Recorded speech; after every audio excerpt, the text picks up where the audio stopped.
Tournament থেকে এক সপ্তাহ আগে বিদায় নিলেও এখনো ভারত ছাড়তে পারেনি ওয়েস্ট ইন্ডিজ। আটকে আছে দক্ষিণ আফ্রিকাও। তবে সবার পরে বাদ পড়লেও ইংল্যান্ডকে সবার আগে ভারত ছাড়ার সুযোগ করে দিয়েছে আইসিসি ও বিসিসিআই। আর এতেই আইসিসির উপর খেপেছেন সাবেক ইংলিশ অধিনায়ক মাইকেল ভন। স্টে সেফের ডাবল লেয়ার প্রোটেকশনই পিরিয়ডের হেভি ফ্লোর দিনগুলোতে আমাকে রাখে নিরাপদে। Stay safe. গেল বৃহস্পতিবার বাড়ি ফেরার আকুতি জানিয়ে এক্স হ্যান্ডেলে পোস্ট করেছিলেন West Indies coach Darren Sammy.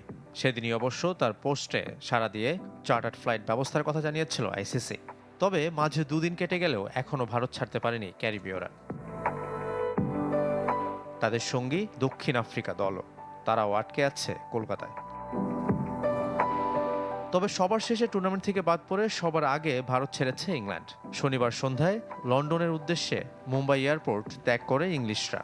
আর এতেই চটেছেন সাবেক ইংল্যান্ড অধিনায়ক মাইকেল ভন। তার এক্স হ্যান্ডেলে তুলে ধরেছেন আইসিসির দ্বিচারিতা।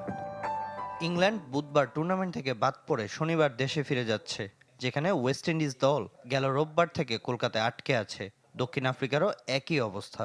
সবাইকে সমানভাবে গুরুত্ব দেওয়া উচিত। আইসিসি টেবিলে শক্তি দেখে বিচার করা ঠিক নয়। যদিও স্বস্তির খবর, আজ ভারত ছাড়ার কথা রয়েছে ক্যারিবীয় ও প্রোটিয়াদের। চার্টার্ড ফ্লাইটে দু দলের ক্রিকেটাররা একসাথে যাবেন দক্ষিণ আফ্রিকা। সেখান থেকে ক্যারিবীয় অঞ্চলের পথ ধরবেন ওয়েস্ট ইন্ডিজের ক্রিকেটাররা। মধ্যপ্রাচ্যের যুদ্ধ এলোমেলো করে দিয়েছে বিমান চলাচলের সূচি।